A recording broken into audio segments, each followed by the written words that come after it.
The basics for investing in stocks. Although they are unpredictable over the short term, stocks have delivered superior returns over the long haul. How to pick stocks.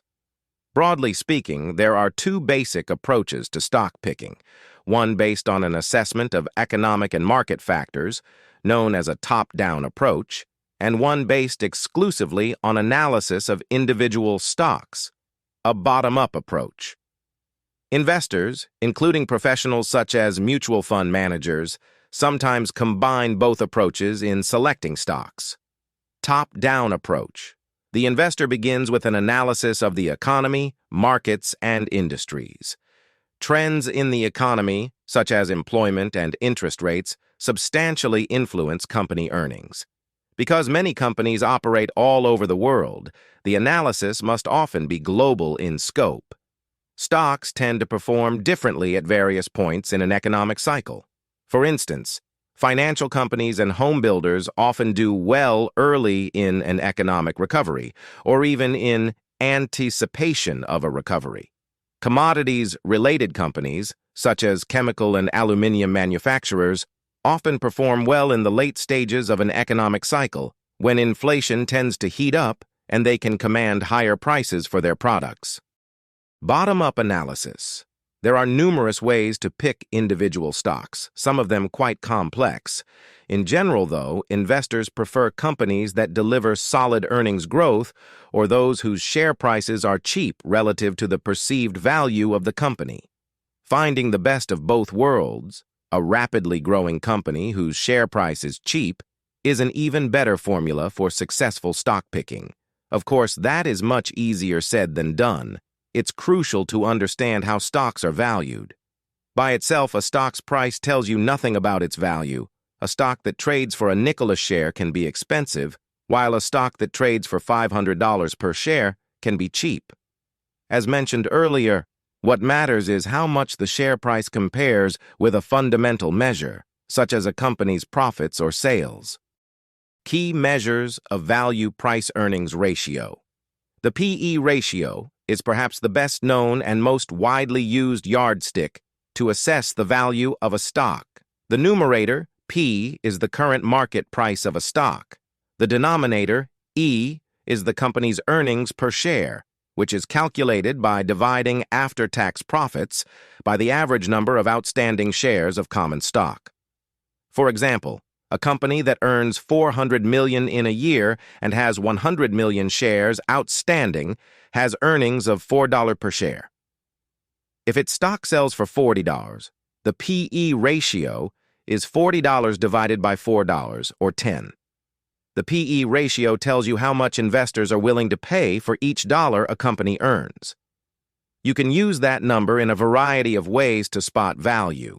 For example, you might look for P/E ratios that are low on an absolute basis, in the single digits, for example, or you might look for stocks with P/E ratios lower than the P/E ratio of the overall market, or you might search for stocks of companies whose P/E ratios are lower than the average P/E of the industry in which they operate. Warning: because an entire stock market or industry can be overvalued, think internet stocks in the late 1990s, purchasing a stock purely because it's relatively cheap can be dangerous. To make matters trickier, stock investors generally base their decisions on expectations of a company's future earnings. So they are usually willing to pay up, that is, accept a high P/E ratio, if they think a company will grow rapidly in the future.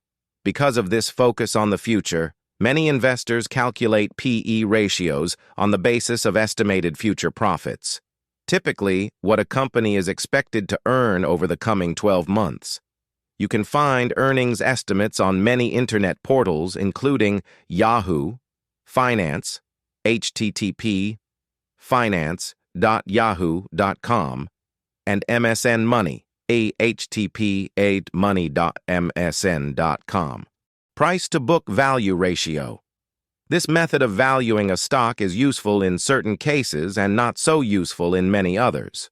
Book value, also known as shareholder equity, is essentially a company's assets minus liabilities.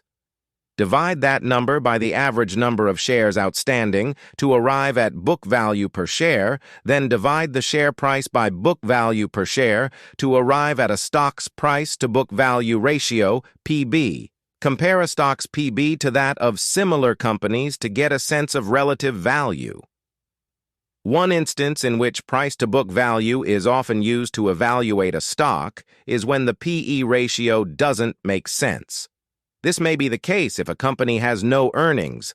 You can't divide P by 0. Negative earnings, that is, the company loses money. Or its earnings are temporarily distorted in either direction. This is often the case with cyclical companies, whose earnings tend to be highly volatile. Price-to-sales ratio. Price-to-sales ratio. Price-to-sales ratio may be even more useful than price-to-book value ratio in valuing a company whose earnings are negative or erratic.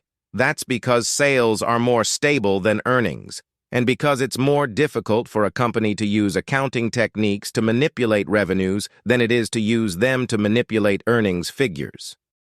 Price-to-cash flow ratio.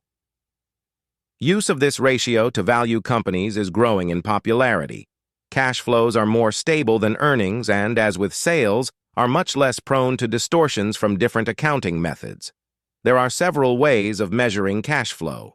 One simple definition is that cash flow equals earnings from operations plus depreciation and other non-cash charges against earnings. Dividend yield. Akin to interest on a savings account, this number is the amount of the dividend a company pays to shareholders expressed as a percentage of the stock's price. So, for example, if a company pays out $2 a year, dividends are usually paid quarterly. In this case, the dividend would be 50 cents per quarter for every share you own. And the stock sells for $50 a share, the yield is 4%, $2 divided by $50. Stocks with high dividend yields are sometimes seen as better values than stocks that pay relatively small dividends or none at all.